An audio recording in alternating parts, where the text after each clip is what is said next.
We met up at our regular diner after clocking out on Friday, sipping beers while Thomas Greer opened up about something he'd recently uncovered. His wife of 25 years had cheated on him, though it had happened years back. The rest of the guys offered their sympathies, but also reminded him that getting divorced could burn a hole in his wallet. They'd all known each other for what felt like forever, and I joined their circle not long after moving to this quiet little town. All 5 of us were Marine veterans. I landed in Spuzum over a decade ago, choosing it on a whim by pointing to a random spot on a map. Through an offshore LLC, I bought the only grocery store in town, gradually expanded it, and eventually added a gas station. Back then, Spuzum was a logging town with roughly 1,000 residents, and the nearest neighboring town was a good 30-minute drive away. Within 12 months, I turned the store into a thriving business, scored a liquor license, and tripled its original size. A year later, I bought a piece of land through a tax auction and started building a house. My friends from the mill pitched in, and together we constructed a solid, rustic timber home, 3,800 square feet, perched above the town with a clear view of the coast. They never quite got why I stayed single or why I hadn't even dipped a toe into dating all these years. The gossip ran rampant, but I kept my history to myself. I ran my finances with precision, let my company handle the tax side of things, and only paid myself through retained earnings. No credit cards, no easy trail to follow. I even went so far as to start using my middle name instead of my first. A faded sign at the town's entrance read, "Next stop, Japan," a strange local joke. Nobody here knew I'd come from New York, running from a past I buried deep. After our second round of beers, we called it a night. Thomas's son, Liam, was on his way back from college with his fiancée, and we'd all been invited to a barbecue in celebration of both his graduation and engagement. Thomas made it clear he wanted to be sober when they arrived. He didn't want the woman his son planned to marry thinking he was just some pathetic drunk hanging around the grill. Liam had landed a job with a prestigious investment firm in New York, and Thomas couldn't have been more thrilled. As usual, I showed up last, hoping to dodge the onslaught of matchmaking from my friends' wives. They were dead set on the idea that I must either be closeted or destined to live out my days alone, and their relentless curiosity only fed their meddling. I rolled in behind the wheel of my restored 1940 Ford, barely getting one foot out of the car before Thomas's wife, Connie, swooped in on me. "You've got to meet Liam's fiancée," she said, giving me that all-too-familiar look. "She's a redhead." Then she paused, narrowing her eyes. "I'm only telling you this because every time you see a redhead, you clam up, go all distant and moody. I've always wondered if some red-haired woman broke your heart," she added with a half-smirk, patting me condescendingly on the shoulder. "But who knows? You never say a damn thing." Then, without waiting for a reply, she told me to grab a beer and join the party. I walked into the backyard, where the gathering was already buzzing. Kids darted through the grass, laughter rang out, and Liam came straight over to greet me. "Thanks for everything," he said, putting a hand on my back and steering me through the crowd. "Come meet Emily." The moment he said her name, she turned around, and something inside me seized. My body locked up. I couldn't breathe. My instincts screamed at me to get the hell out. She looked just like her mother. Emily was one of 3 identical triplets, and the last time I'd seen her was the morning I caught her mother, my wife, naked in bed with my brother. Emily had inherited her mother's fiery red hair, the same figure, and that same haunting smile. Her eyes locked on mine and went wide with disbelief. Tears welled up instantly, but her face lit up with an almost painful joy. "Oh my God." "I don't believe it," Emily gasped, hurrying toward me. "You're alive." She threw her arms around me without hesitation. I knew it. I never bought what they said.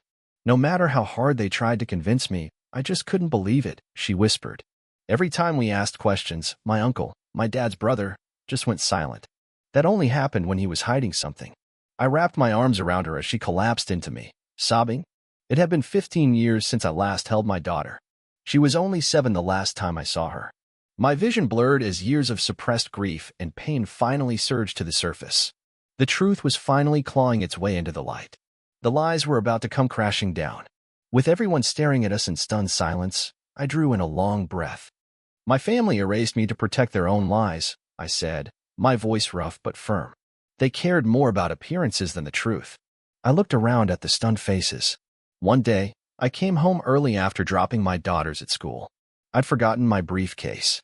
When I walked into my bedroom, I paused, jaw tight. I found my older brother in bed with my wife, Emily's mother. Gasps swept through the crowd. They didn't even realize I was standing there. I filmed everything before confronting them.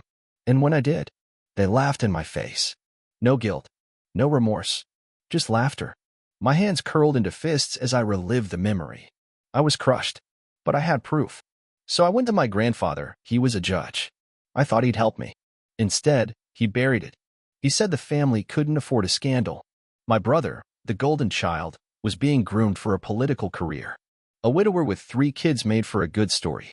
I forced myself to continue, swallowing the bile rising in my throat. And they were right. Their lie held strong for 15 years. While I vanished, they went on building a perfect little life. My brother and my wife. I turned to Emily, locking eyes with her through her tears. If fate hadn't stepped in tonight, no one would have ever known. The air went thick with silence. A few people looked sick. Connie turned away, suddenly understanding the sheer weight of what had been done. I pulled Emily close. To my grandfather, only 2 things ever mattered, power and influence. And he had both in spades. I made the mistake of trusting him when I brought him the evidence. I was vulnerable. At that time, he was on the short list for a Supreme Court nomination. A scandal would have wrecked him. I recalled the moment vividly. He watched the footage, and for the first time in my life, I heard him curse. His first call? To my wife's father, Senator Harold Thompson. "I'm sending you something," he said. "It's bad." Moments later, the senator replied, "Son of a witch." A private jet was already en route. Before making his next call, my grandfather hit record, his face morphing into something colder and more ruthless than I'd ever seen. He punched in my wife's number, and when she answered, he didn't hold back. The names he threw, cheater, disgrace, homewrecker, would have been laughable if they weren't aimed at the woman who had shattered my entire world. "You and that idiot Ethan act like a couple of hormone-crazed teenagers," he snapped. "If word of this gets out, your father's career is finished, and so is mine." Then, with a sneer dripping in disgust, he added, "None of this would have happened, Rachel, if you just kept your legs shut." I saw her flinch, his words hit hard, but he wasn't done. "You do realize Ethan is family, don't you? If this leaks, the press will devour it and spit out a scandal that'll bury us all." He tapped speakerphone. "Rachel, are you absolutely certain all 3 girls belong to John?" Silence. Then a flat, "Yes." My grandfather smirked. "Really? And how exactly do you know? Maybe it's time for some DNA testing." Rachel's composure cracked. "I only started sleeping with Ethan 3 years ago," she snapped. "That rules out anyone else." My grandfather gave a bitter laugh. "And why should we take your word for it? You were on birth control. What if Ethan wasn't the only one?" Silence again.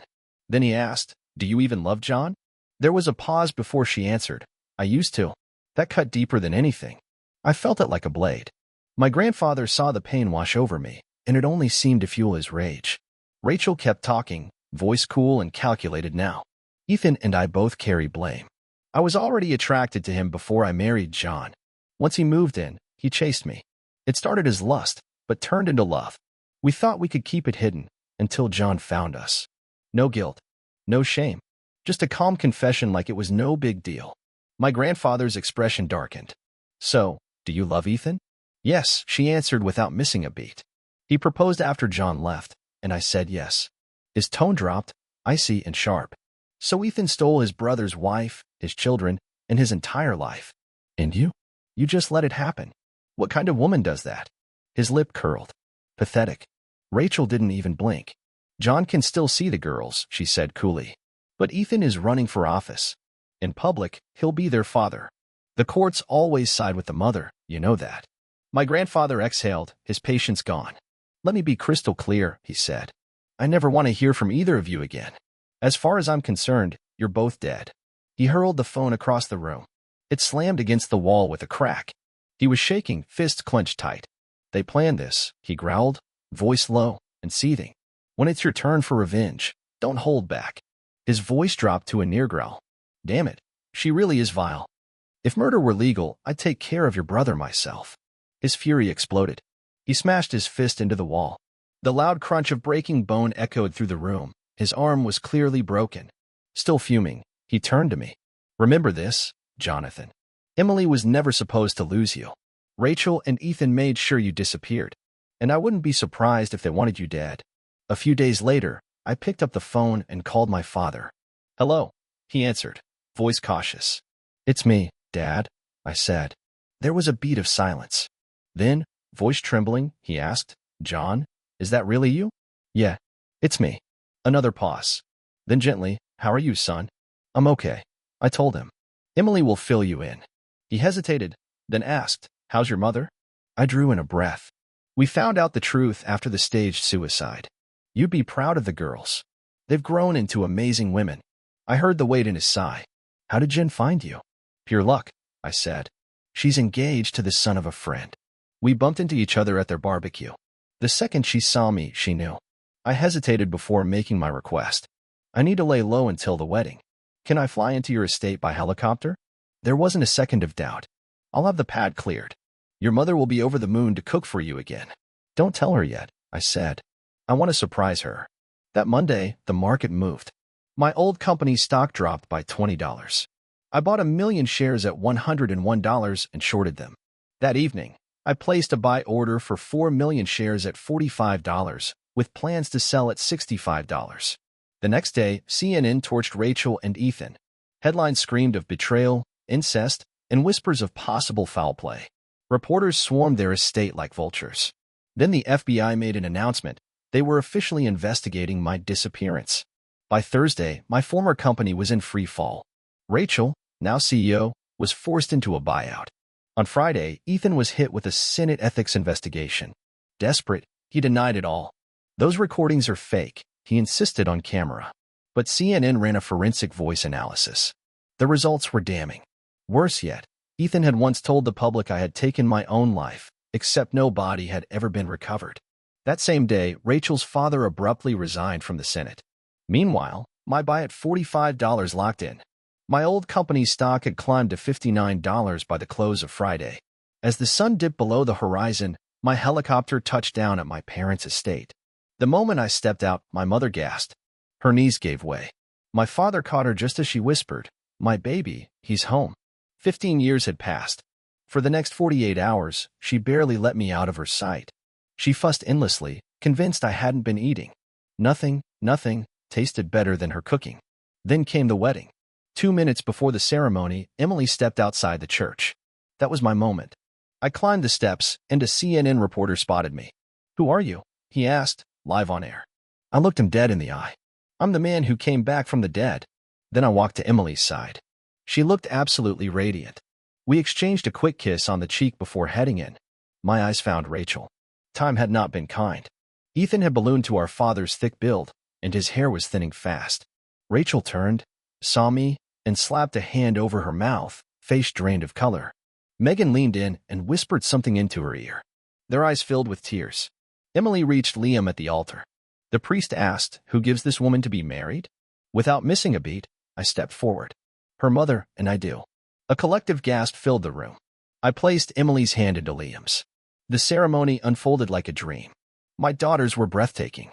Rachel and Ethan, on the other hand, looked like death, pale, shaken, and unable to meet my eyes. At the reception, I signed the marriage certificate. The second my full name hit the page, murmurs spread. Everyone who once believed I was dead now knew the truth. By nightfall, the story had gone global. For the judge and the senator, there was no salvaging this. It was over. The damage was permanent. Since I'd served in the Marines before my daughters were born, they came up with a plan, quietly re-enlist me under a classified assignment. For 3 years, I fought like I had nothing left to lose, fearless and reckless. Then a faulty vest failed me. 8 bullets later, I survived. After my discharge, I flew to the Caymans to handle my finances. That's where the judge and my grandmother appeared. "Don't know what to do next," she said. "Throw a dart at a map." That silly advice is what brought me here. Back at the reception, Megan and Rochelle paraded me around, proudly introducing me to everyone, while I simmered in a tux that felt like armor. At the end of the line, Rachel and Ethan stood stiffly. Rachel looked like she'd seen a ghost. Emily got to them first. "Mom, let's get something straight. Dad didn't find me. I found him, and I'm the one who released everything." Rachel's face twisted. "What?" she hissed. Emily held her ground. "Dad never intended to go public, but I did. My sisters deserve the truth." Rachel's rage showed, but she turned and stormed off without looking at me. Ethan lingered. "We need to talk," he said. "We can fix this." "I already am," I said flatly. He looked confused. "I'll treat you exactly how you treated me, with nothing. You made your bed. Lie in it." As they exited, I smiled. Liam caught it. Oh, something's coming. I just laughed. The second Rachel and Ethan stepped outside, they were served divorce papers for her and an alienation of affection lawsuit for him. Cameras caught every second. We climbed into the limo for photos. Emily held one of my hands. Megan and Rochelle clung to the other. Along the ride, Emily told her sisters everything. Dad kept everything: photos, letters, news clippings. He remembered more than I did. Megan gave my hand a gentle squeeze. That proves he never stopped loving us. The only tension came during the family photo. Thomas and Connie stood center to smooth things over. Rachel and Ethan looked like statues, barely mustering a smile as cameras clicked. Their world was crumbling on live broadcast. At dinner, I stood for a toast. Liam's parents are the closest friends I've ever had. Because of them, Liam became like a son to me. The son I never had. Silence. Then Liam stood, voice trembling. Most grooms don't call their father-in-law a best friend, but Emily's dad? He mentored me, paid for my education, and was there when I needed guidance. He turned to his own father. You told me once I was lucky to marry Emily. You were right. To both of my fathers, thank you. Applause thundered through the hall. Emily and Liam took the dance floor. She looked radiant, glowing. Megan and Rochelle dragged me out for a dance of their own, not letting me sit for long. Then the MC took the mic. Before we begin the father-daughter dance, please welcome General David Bloomberg. Whispers spread as the general stepped forward. I'm here to honor someone we thought we lost, a man known to his unit as Charlie in the Helmet. I chuckled. That nickname still clung to me. He faced the room. Major Jonathan Charles Meyer Whitaker III led a SEAL platoon on a covert mission that turned into a trap. 2 other platoons were pinned down. After 2 days of fighting, Major Meyer gave the order, load the bazookas and pass them down the line. The average Marine carries one. But Charlie, the general smiled. He stripped down to boots, vest, and helmet, cigar in his teeth, and took 2. Then he charged into the clearing alone. Gasps echoed through the crowd. His first shot hit the enemy's ammo supply, setting off a chain of explosions. He didn't stop. Even after being shot 23 times, 8 of them critical, he kept firing until the enemy retreated. Silence fell. I'm honored to present 2 Purple Hearts and a Silver Star to Major Jonathan Charles Meyer Whitaker III. I stepped forward. The general pinned the medals to my chest and saluted. My daughters beamed. My parents looked overwhelmed with pride. Emily took my hand and led me onto the dance floor. She picked Daddy's home. Neither of us got through it dry-eyed. Later, after Emily and Liam departed, an envelope was found on Emily's chair. Inside, a cashier's check for $2 million and a handwritten note. Follow your dreams. When she saw my signature, she broke down. That night, Megan and Rochelle dragged me to a late-night Chinese spot for one last meal. Over dim sum and tea, we swapped numbers and promised visits. I didn't sleep until 6 a.m.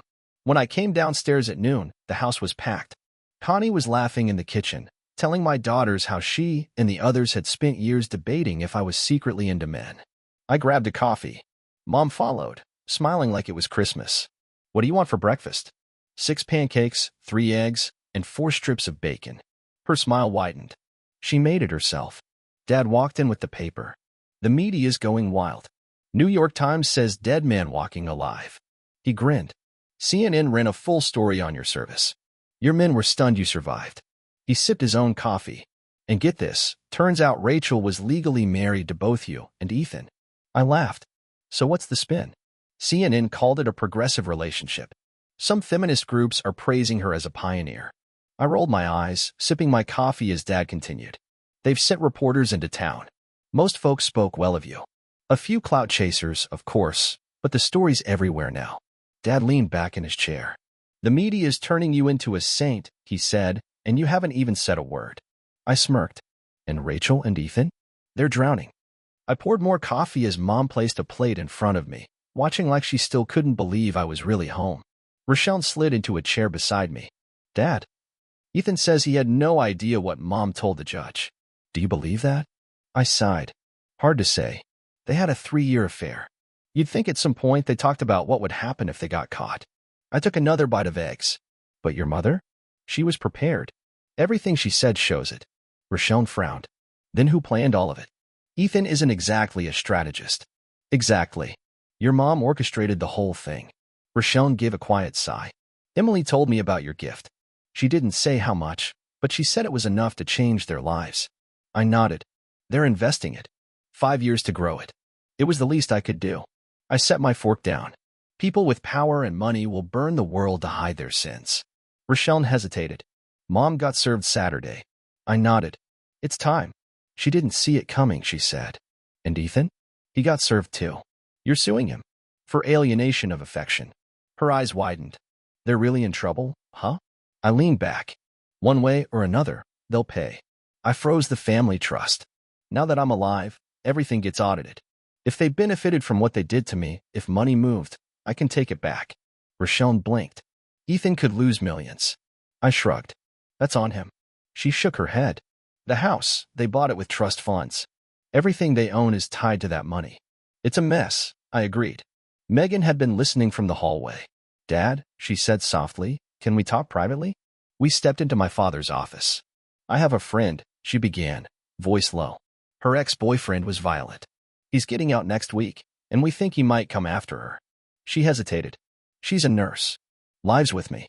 She's exhausted, Dad. She just needs to breathe. I listened quietly. She was at the wedding, Megan continued. First time in a while she smiled. Said she met someone she actually noticed. Megan smirked. She called him the man who walks tall and carries a small stick. I laughed. Should I know this guy? She meant you, Dad. I chuckled. Are you trying to set me up? She needs peace. She'd fit in great with Thomas and Connie. Take her with you. Is she that important to you? Yes. I raised an eyebrow. And this man, she's interested in me? Megan grinned. Age is just a number, Dad. You know that. I sighed. You've planned this, haven't you? She'll be here in an hour. I leaned back and smiled. Walked right into this. Claire arrived not long after. She was 33, never married, tall, strong, and carried herself like she'd grown up doing everything the hard way, which she had. From a small town in Ohio, she moved like someone who didn't need to explain herself. After a couple of backyard basketball games, she and Dad wiped the floor with Megan and me. Later, we sat and talked like old friends. Eventually, I excused myself to make some calls. When I returned, I called Claire and Megan into the office. Claire looked wary. What's going on? I smiled. The hospital director from back home is on the line. He wants a word with you. She hesitated, then took the phone. Megan leaned in. What's happening? She's being offered a position in the ER, I whispered. If her references check out, she can come back with us. Megan's eyes lit up. Thanks, Dad. Claire accepted the job. I could see the weight lift from her shoulders. Megan and Rochelle disappeared upstairs to help her pack. Our flight left at 4 and landed before 8. On the ride, Thomas leaned toward me. Be careful, John. Technically, Claire's still married. I smirked. Not for long. Back in Spuzum, I realized I needed a second vehicle. The town was growing fast, turning into a quirky little tourist spot. Claire took in the house with a warm smile. Haven't been in a log home since I was a kid. Before unloading bags, we stepped outside. The view stretched over the town, sawmill, marina, and the endless shimmer of the Pacific. It's beautiful, she whispered. I nodded. Sun doesn't set till almost 10. She looked over the place. You're the second person to live here, huh? Neither of us knew she'd never leave. I woke up first the next morning. Claire came down looking rested, like someone who had just stepped out of a storm and into peace. She moved around the kitchen like she'd always been there. Coffee's in the urn, sleepyhead, I said. She raised an eyebrow. Good morning to you too. I grinned. Let's see what CNN says about Charlie today. She poured coffee and checked the pantry. We'll need groceries if I'm going to cook. CNN was pure chaos. My death certificate had been exposed as fake. The doctor who signed it? In prison. Reporters had descended on my supposed burial site, which, ironically, was a mafia dumping ground. Claire gave me a look. You knew? I smirked. I knew. She shook her head. The judge planned it long ago, I said. After he passed, I inherited his Cayman property. I had the caretaker leak everything. She laughed softly. Megan, Rochelle, and I stayed up all night. We agree. Rachel and Ethan deserved every bit of it. I nodded. Claire looked at me. Your daughters hate what their mother did. They should. Megan told me. If I hurt you, I'll answer to her. I chuckled. She's not joking. She wants daily updates on us. I believe it. Claire smiled. So what's today's plan? Paperwork, licenses, groceries, I ticked off. Her eyes lit up. Is there a Golden Corral nearby? There is. Early lunch. She hesitated. Can we stop by the hospital for HR? Already done, I said with a nod. She handed me her phone. Add our legal address to the notes. Then she paused. Can I drive? You sure? I asked. She slid into the driver's seat, grinning. The way she handled the clutch impressed me. I've been driving tractors since I was 9, she said. If you can't drive stick in the country, you're useless. By lunch, we'd knocked out everything. DMV, licenses, paperwork, groceries, and of course, Golden Corral. Then we stopped by Walmart. Just 2 people starting over. We bought more than planned. Pots, dishes, silverware. Claire shook her head. Your kitchen setup makes one thing clear. You don't cook. She wasn't wrong. While she handled HR paperwork, I called my insurance agent. After that, we bought a fully loaded Jeep. My agent faxed over proof of coverage, and Claire followed me home in it. At the house, she handed me the grocery bags. Unload these, then stay out of the kitchen. I raised an eyebrow. Excuse me. Hands on her hips, she said. I'm reorganizing properly. Before I knew it, she was scrubbing cabinets like she'd lived there for years.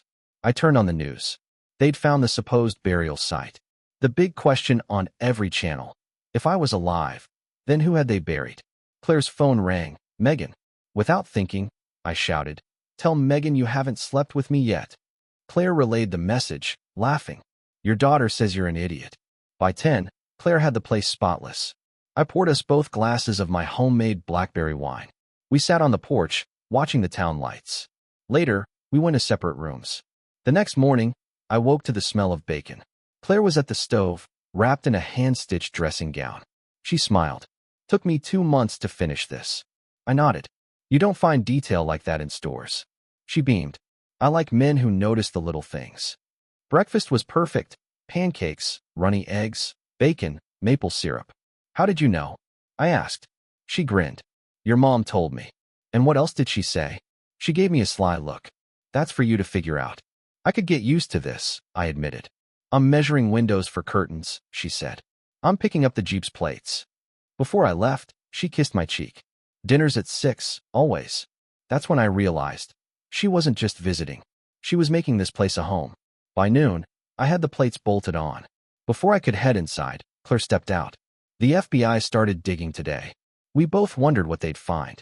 CNN aired it live. Turns out, my death certificate had been filed the day before I re-enlisted. Then the lawyers called. Rachel wanted a quick, no-contest divorce. I told them to move forward. Claire smiled. It's the right move. She had finished measuring and wanted to discuss curtain fabrics. Why bother? I asked. This town's growing. Soon, people will see straight into your house. And curtains raise property value. We spent 4 hours online ordering everything. The total hit $10,000. You expect me to hang all this? I asked. She smirked. Yes, but I'll help. Then she called Megan, who had news. The FBI found a sealed FedEx envelope inside the coffin. Inside was a note. Next time, Ethan and Rachel, hire someone competent. JCBR 3. I burst out laughing. Claire turned, still on the phone. What the hell? I grinned. Before I disappeared, the judge had me sign a stack of blank pages. That must have been one. She shook her head, half amused, half stunned. Claire was about to cook when my phone buzzed again. Our friends and their wives were coming over to meet her. Don't cook, I told her. She laughed. They need to see me with their own eyes. 10 minutes later, they arrived. I introduced her proudly. We had a proper country potluck, fried chicken, coleslaw, baked beans, fresh rolls, beer, pecan pie.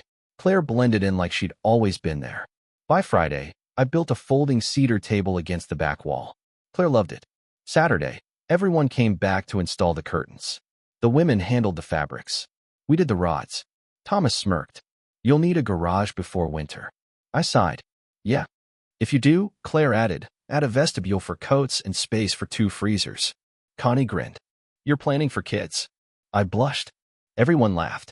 That night, Claire slow-cooked 20 pounds of ribs and made enough salad to feed a platoon. It was a hit. To thank her, I made breakfast Sunday and surprised her with a boat cruise. She loved it. So, I planned a trip to Seattle, whale watching, Pike Place Market, the works. Later that week, Megan called Claire. She confessed something in private. She was in love. So was I. But I'd never make the first move. Too old. Too stubborn. My friends teased me mercilessly. They knew I didn't stand a chance against fate. The following week, a crew was scheduled to start leveling land. Once approved, we'd build the garage, guest apartment, storage, and mudroom for Claire. Meanwhile, the FBI questioned Rachel and Ethan. His re-election hopes were circling the drain. They had 2 mercenary suspects, but no solid evidence yet. Then I got a call from my old company. The president asked if I'd return as CEO. I asked for a week to think it over. Somehow, the news leaked. The stock shot up to $139. Late Saturday night, a thunderstorm rolled in. I didn't know it then, but it would change everything between us. Lying in bed, listening to the rain hammer the roof, I heard the door creak. Lightning flashed. Claire stood there in a thin, nearly sheer nightgown. I shut my eyes, pretending to sleep. She hesitated, then slipped under the covers, trembling. When thunder cracked again, she pressed into me. Her skin smelled like lavender soap. Her warmth lit something inside me I hadn't felt in years. She threw a leg over my hips, laid her head on my chest. Then she kissed my cheek. I turned toward her. Our lips met. What started soft turned urgent. We made love. It wasn't just passion, it was connection. Real. Deep. Lasting. Afterward, tangled in sheets, we whispered what we hadn't dared say aloud. We were in love. The next morning, hunger got us up around 10. I threw on pajama pants and headed down to make coffee. The doorbell rang. FedEx. Inside, my finalized divorce certificate. The court had waived the wait. I was free. Claire, glowing, came downstairs just as her phone rang. She answered, laughed. That was Megan, she said. I smirked. What did she say? She asked if she could start calling me Mom. I chuckled. You told her. Claire kissed me, smiling. Someone had to make the first move. You never would, Claire said. She was right. At the kitchen table, she picked up the letter from my lawyer and spotted the divorce certificate. Her eyes widened, then welled with tears. She looked at me. I stood, wrapped her in my arms. Time to meet your parents? She asked softly. I nodded. Yes. She called her mother. Is the Labor Day reunion still on? Her mom was thrilled. They even moved it to Saturday so more relatives could come. Megan and Rochelle were off for the summer. We spent a day going through keepsakes I'd held on to. Claire and my daughters were stunned by how much I knew about their lives. When the day arrived, we flew into Cuyahoga County Airport and checked into a Holiday Inn. Claire hadn't been home in 2 years. She warned me her father and brothers wouldn't go easy on me. I was the first man she'd ever brought home. I expected a grilling. We showed up early. Her mother came rushing onto the porch, eyes wide at the sight of her daughter with a man. Then her father stepped out. I froze. Bullfrog Bennett, my senior drill instructor. Well, he said. He used to call me a fool. Pushed me harder than anyone ever had. Claire, he barked. What are you doing with this weakling? He chuckled, shaking my hand. I bet $1,000 he wouldn't last. Tried everything to make him quit. Claire and her mom looked stunned as I said, Bullfrog. I took a breath. I had no idea you were her father. But I'm here for one reason, to ask for her hand in marriage. Claire's mom gasped. You're serious? Yes, ma'am, I said. Bull grinned. You've got it, John. My daughter couldn't have picked a better man. I dropped to one knee, pulled out the ring, and asked her to marry me. Claire stood there stunned, then whispered, yes. I slid the ring onto her finger. It fit perfectly, and kissed her. Her parents beamed. Bull clapped me on the back. Toss me the truck keys. We need a beer. Claire's mom wiped away happy tears. Her daughter had come home engaged. Our first stop? The local Veterans Legion bar. Over drinks, Bull asked, You divorced? Yep, I said, and filled him in, how I met Claire, how fast it all happened. He introduced me to everyone. Someone asked, why do they call him Bullfrog? I smirked. He was my drill sergeant when I enlisted at 16. Figured I didn't belong. Tried to break me. Bull sipped his beer. Damn right I did. I grinned. One night, someone asked what I thought of him. I said he reminded me of a bullfrog catching bugs. Only I was the bug. The guys roared. The name stuck. Bull shook his head, grinning. Damn recruits. We dropped a few hundred on drinks. I got the feeling Bull was trying to get me too drunk to drive. When we returned, the farmyard was packed. From the crowd, I heard a familiar voice, son of a witch. Casket Charlie, is that you? I turned and laughed. Pathetic Sean. How the hell are you? We hugged like brothers. Bull looked confused. You two know each other? Sean grinned. Best TAC officer I ever had. I nodded. Bull trained me. Had no idea he was Claire's dad. Bull-eyed me. Why'd he call you Charlie in the hard hat? When I re-enlisted, I used my middle name. Made Major. The SEALs gave me the nickname on my last mission. Sean's eyes widened. You're the one who saved my son's life. Claire whistled. Before we continue, she said, my mother has something to say. She whispered to me, you're keeping the keys. If my dad and brothers drink with you, you're not driving. Claire's mother, Linda, stepped forward. I'd like to announce the engagement of my only daughter, Ververa, to retired Major Jonathan Charles Meyer. The crowd quieted. John wanted our blessing before proposing, she said. My husband trained him, said he was one of the best Marines he ever had. It took him 20 seconds to say yes. As soon as he did, John got down on one knee. A ripple of surprise passed through the guests. Sean laughed. You're really going to be my brother-in-law? Claire spent the next hour introducing me to her family. She leaned over and whispered, I haven't seen them this proud in a long time. She was right. By night's end, I was drunk. I had no idea how we got back to the hotel. The next morning, I woke up groaning. Damn, Claire, already dressed and sipping coffee, smirked. You look like hell. I sat up. Did I disgrace myself? She laughed. You lasted longer than the other two idiots. Not comforting, but true. Over breakfast, she snapped a picture of her ring and sent it to Megan.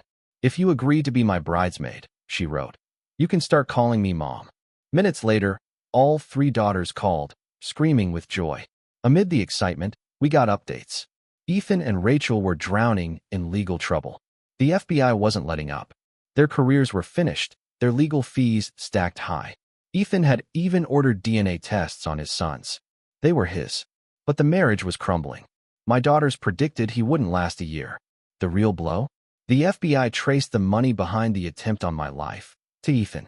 He'd used Rachel to funnel payments through a trust. Their plan had started long before I ever caught them. Still, he claimed he was framed. Most thought he'd gone insane. Meanwhile, my trust had ballooned into millions. The courts ruled that all changes made after my death were void. I owed Ethan and Rachel 19% of the current value. But if they wanted assets, like property, they had to buy them at full market price. It crushed them. I told my lawyers to split things under one condition. I kept the family home. With Claire's blessing, I accepted the CEO job. I limited my travel. She'd become my world. Claire started her new job at the hospital and fit in instantly. She rotated between 3 and 4 12-hour shifts. I made sure dinner was ready when she got home. Our friends thought it was hilarious, me, domesticated. But I didn't care. I'd spent years erased, forgotten, alone. Now, I had my daughters. I had Claire. And for the first time in decades, I had peace. 3 weeks later, we flew to New York for the formal CEO announcement.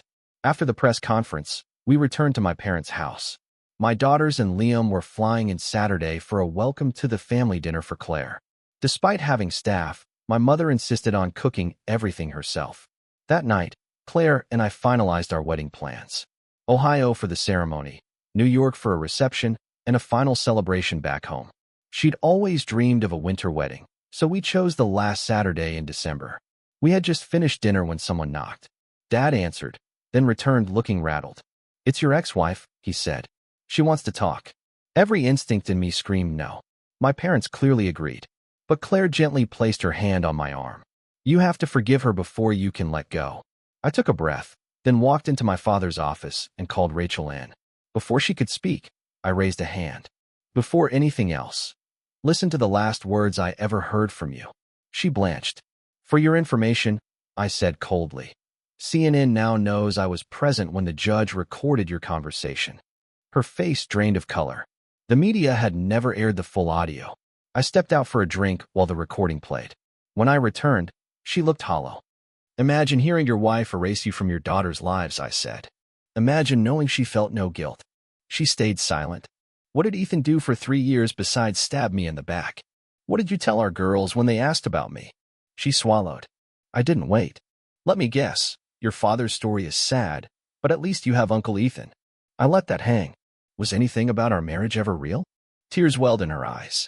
Emily, Megan, and Rochelle heard that recording. They saw the timestamp, before my supposed death. Now they question everything you told them. I stood. In your eyes, I was just a stepping stone. But once Emily found me, that game ended. I'm taking back my name, my family, my life. Rachel looked crushed. I couldn't tell if it was shame or just the pain of being exposed. I pushed a tissue box toward her, picked up my glass, and left. In the living room, my parents and Claire were flipping through photo albums. Dad looked up. Didn't go well? Huh? I took a slow sip. She heard the truth. I asked the question she avoided for 15 years. And she broke, I said. I left before I had to watch her cry. Mom sighed. She can't deny it anymore, I said. Claire's voice was soft. Are you okay? For the first time in a long while, I nodded. The anger's gone. I can finally move forward. Mom exchanged a glance with Claire. Looks like you were right. I topped off my whiskey and returned to the office. Rachel was still sitting there, staring at the floor. Finally, she spoke. We saw you as a prize, our shot at a life behind closed doors. When the judge called, Ethan was with me. We thought it was interference. His anger guided your words, I finished. You weren't thinking. You just didn't care. She swallowed. Your father saw the footage before the judge called. Within the hour, he was on a plane. They were terrified I'd expose them. A bitter laugh escaped me. They thought I was setting them up? She winced. They were afraid their careers would be over. So it was fine to erase me? Rachel hesitated. Emily ordered a DNA test. She's your daughter. I clenched my jaw. If it were legal, they might have had me eliminated, I said. She flinched. Your words that day made it clear you knew what you were doing. You knew exactly what you were doing. I shot back. She dropped her gaze. Your father barely speaks to me now. You know why. Silence. I stood. What gave you the right to cut me out of their lives? She had no answer. Because there wasn't one. I left again. Claire was waiting. Thoughts? She asked. She's justifying herself, I said. She still hasn't apologized. She's sorry she got caught, nothing more. My parents listened, nodding quietly. She came here hoping I'd save her. I walked back into the office. Rachel was still sitting there. We're facing jail, she muttered. Fraud, tax evasion, lying to the FBI. Our lawyers are trying to cut a deal. If you speak on our behalf, maybe. You want me to save you? I said, laughing. She nodded. When was the last time you even asked how I was? Silence. You never did, I said. She opened her mouth. I raised a hand. You did this to yourself. I can't help you. I opened the door. Let me walk you out. Tears streamed down her face. I shook my head. You'll both end up in prison, still claiming it's not your fault. As soon as she left, I laughed. So did my parents. Claire smirked. Well, that was something. That night, we slept apart for the first time in weeks. I missed her warmth. At 2 a.m., she slipped into my room. I can't sleep without you, she whispered. I smiled. Moments like this keep us young. She curled up beside me, and I held her. When she saw the tears on my cheeks, she touched my face. Why? I kissed her forehead. Because now, I finally know what it's like to have a loving wife. That made her cry. Then she whispered, How do you feel about kids? I thought for a moment. If you're okay with me being in my 60s when the last one leaves home, I'd love more than one. She smiled. Then let's start. And so we did. The next morning, Dad was already brewing coffee. I poured a cup and sat beside him. He smirked. Morning. Thanks for ruining my night. I raised an eyebrow. How exactly did I do that? He sipped his coffee and chuckled. Your mom woke me up when Claire snuck into your room, Dad said over coffee. She asked what to do. I grinned. And what did you tell her? I told her you're both adults. He shrugged. But I'm teasing her about it for weeks. I chuckled. Tell Mom we figured out we don't sleep well apart. Dad nodded. Speaking of which, we'll be house hunting in Spuzum. I blinked. Wait, what? With me semi-retiring and your mom wanting to be a full-time grandma again, he said, setting his mug down, we might as well be close. I laughed. Guess we better get to work on those grandkids, then. Later that morning, Emily and Liam arrived. It was the first time we'd seen them since the wedding, and it was good to catch up. Claire grinned. Your tough Marine father-in-law got wasted with my dad and brother. Liam raised an eyebrow. Oh, really? Claire pulled out her phone. Here's video of them singing a barracks song, badly. Laughter filled the room. Even Dad smirked. Steve liked that Claire's dad had been my drill sergeant, and her brother had served under me. Megan and Rochelle arrived an hour later. Megan beamed when Claire officially asked her to be maid of honor. Mom proudly announced we were planning for kids. Naturally, Emily took that moment to show everyone my infamous drunken video, triggering another round of teasing. Liam grinned. Claire, You should send that to your dad. Oh, and while you're at it, Claire said, tell them we're engaged. We've been so busy with work and construction, we haven't told anyone. She explained the addition for garage bays, a storage unit, and a 3-bedroom apartment above, connected by a walkway. The backyard had doubled, the patio was being expanded, and weather permitting, we'd seal it all soon. Then I shifted the conversation. I spoke to your mother, I said. Silence. I played them the recordings first, the judge confronting Rachel. Then my own meeting with her. Their faces changed. No guilt, Rochelle whispered. Emily shook her head. She really thought you'd help her. Like you owed her. You asked her direct questions, Rochelle added. And she dodged everyone. Megan sighed. She can't see past herself. In her world, Rochelle said, everything revolves around her. Megan looked at me. Was she always like this? I paused. Before you three? No. After you were born, something shifted. I thought it was exhaustion. So I hired a nanny. Left the military. Tried to help. But by the time I came home, she was already gone. Megan nodded slowly. Sounds like postpartum depression. Some people never recover. Maybe, I said. But it doesn't excuse what she did. No, Megan agreed. And I'm done. I want nothing to do with her. Rochelle and Emily echoed the sentiment. I sighed. Just one more thing she'll blame me for. I didn't know then how right I was. To shift the mood, Claire invited the girls to pick out bridesmaid dresses. I cut in. I'll be in black. Megan smirked. Why? Because black is for mourning. Emily raised an eyebrow. Mourning what? My freedom. Groans filled the room. I grabbed a beer and stepped outside. Dad joined me. Son, don't second-guess your choices, he said. You did the best you could with what you knew. Don't look back. Life's too short. I stayed quiet. You've got 3 daughters who make their grandfathers proud, he continued. They carry your values.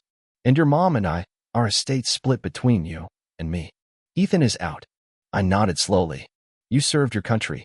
You took the high road. Now you get to live your life. The weight on my shoulders eased. And let's be honest, Dad said. Your grandkids might end up older than their aunt and uncle. I laughed.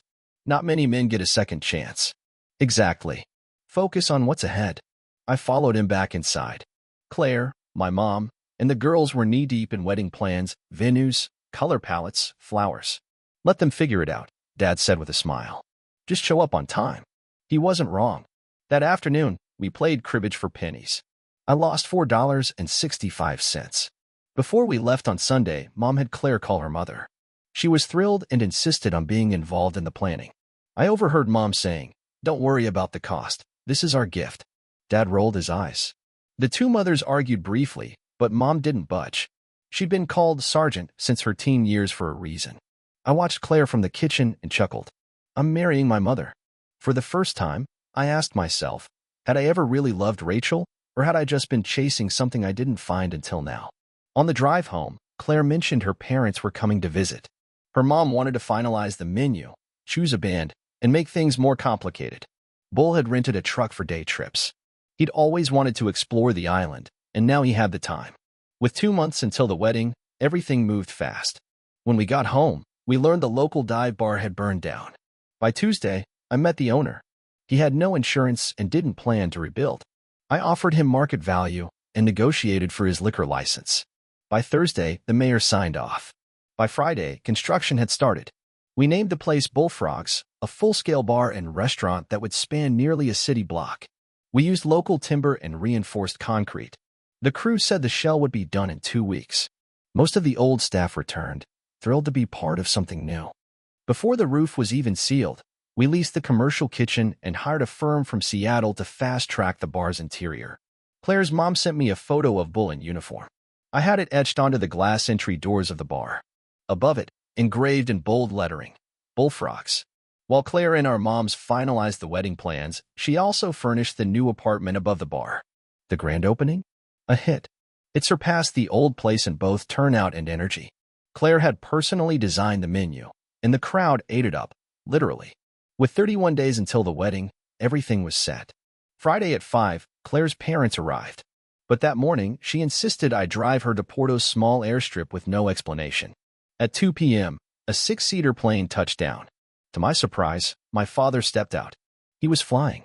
Both my parents looked sharp, energized. That evening, instead of staying in, We took Claire's folks to Bullfrogs. I handed Bull the keys to my old Ford, and Claire followed in the Jeep. Bull stopped cold when he saw his image etched into the glass doors. Dad patted my back. Well done. I grinned. Go on, give the command. Bull threw open the doors and barked his old drill order. 16 former Marines, regulars, snapped to attention and saluted. Bull walked through the line, shaking hands and calling each man by name. Linda's eyes welled up. Looks like we'll have to carry him out. Claire kissed me. I love you, she whispered, then turned to her mom. Charlie named the bar after Dad. Linda blinked. He didn't tell you? Claire smiled. He wanted it to be a surprise. Bull nearly broke when he saw the plaque above the bar. Named after the toughest drill sergeant of them all, Bullfrog Bennett. By closing time, Dad and I had to carry Bull upstairs. His old recruits had gotten him drunker than he'd ever admit. For weeks afterward, they joked he was way more pleasant without orders to bark.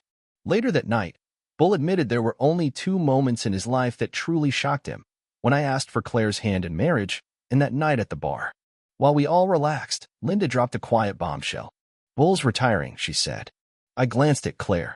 I thought he was planning a few more years. Linda sighed. He was. But Sean's taking over the farm, and we're moving to the city. Bull has too much energy to sit around. Claire looked concerned.